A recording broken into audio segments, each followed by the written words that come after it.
Do you think as a woman, if you don't do the makeup, it hinders you with your career? It just depends on what type of actress you are. I feel like, just in general, like even if it's like 9 to 5. Like, no, I mean, Alicia Keys talked about it. Alicia Keys ain't wear makeup. Remember she did her thing when she started wearing makeup? She stopped, but she was wearing it.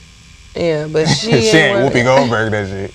She was wearing it at first. And Alicia Keys is beautiful. Exactly. So if you're a beautiful person, you don't wear makeup, I don't think the world's going to attack you for it. I just be seeing some. But when you're an actress, unfortunately, you have to conform to roles. Yeah, that's why I was saying it's impressive for her not to, because as an actress, like you literally going to makeup, like you know what I'm saying. So, but maybe they just put her into shit that worked for her. Yeah. Once she get big enough, I feel like that's what happened with Denzel.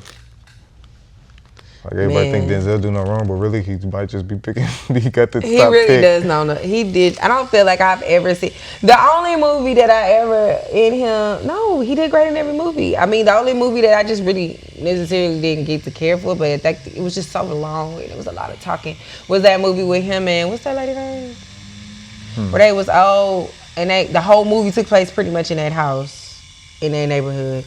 It was like it was like a play. She was snotting nose, crying, talking to him. She talking about from How to Get Away with Murder. What's her name? Yeah, what's her name? Viola Davis. Yeah. That movie he did with Viola Davis. Yeah, it was like a play that was turned into a movie, and it was so long. It was so much talking, and I kept getting lost. So I'm like, damn, this is intense. Like, for them though, but I don't know. I think it was called Fences or something, right? Fences, yeah, I think so. I think it was called Fences. I didn't watch that one.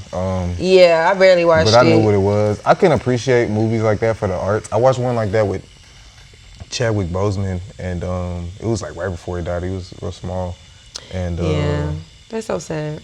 Yeah, R.I.P. to Chadwick. He one of the GOATs. But it was a good-ass movie. But it wasn't as long. Like, I know what you're talking about with the that movie was long for us to be doing all that talking and not have enough sceneries. Y'all went from the front of the house to in the house, to in the room, to the back of the house. You fuck with the Madea shit? Oh, yeah. I like Tyler Perry movies. No, Madea specifically, not Tyler Perry. I feel like growing up, Madea was a little bit better than me. I feel like now I've gotten older, it's a little corny. You've watched it recently?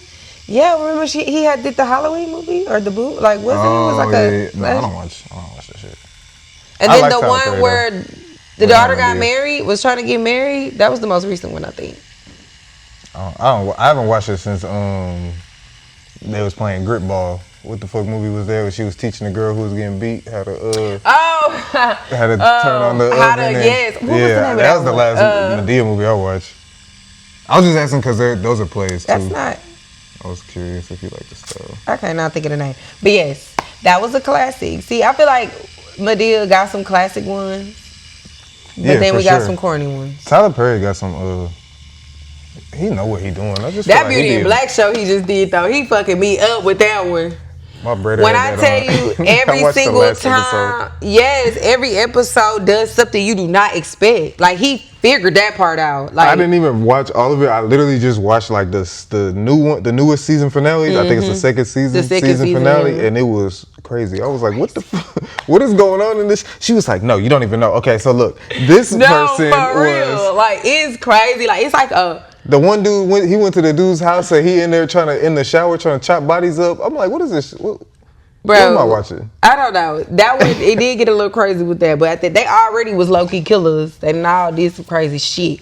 So it's kind of like I didn't expect it to not go that way, possibly. Yeah. But I ain't gonna lie, it was crazy. Like that show was like, it had me hooked.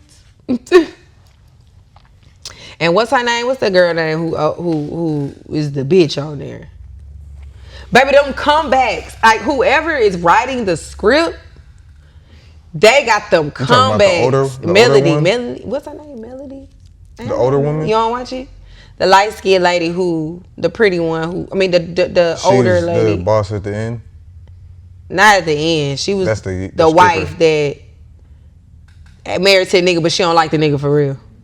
He the cokehead. I think you're talking about. She was on Blackish. Was she? Blackish? I ain't watched Blackish in a long time. Yeah, I guess that is kind of. She kind of got like a weird face to me, or maybe it's the lips.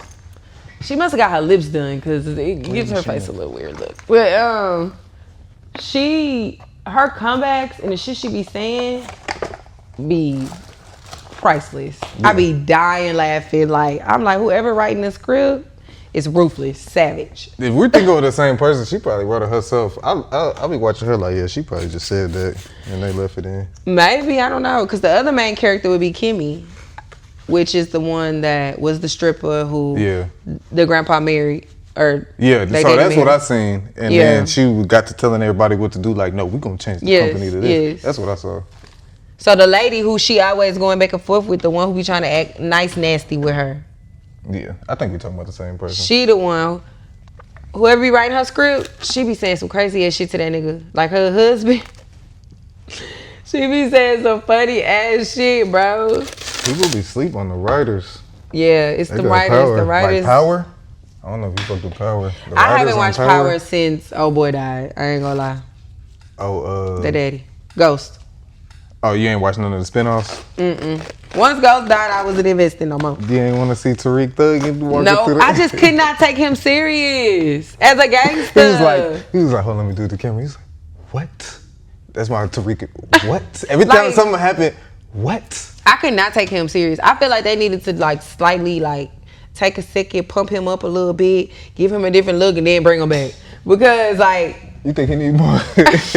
He was too scrawny? Too square. Like, I don't know. But that was the point, though, because they was trying to raise him like a, respectable citizen. The shit they had him saying just didn't match with the way he looked. Yeah.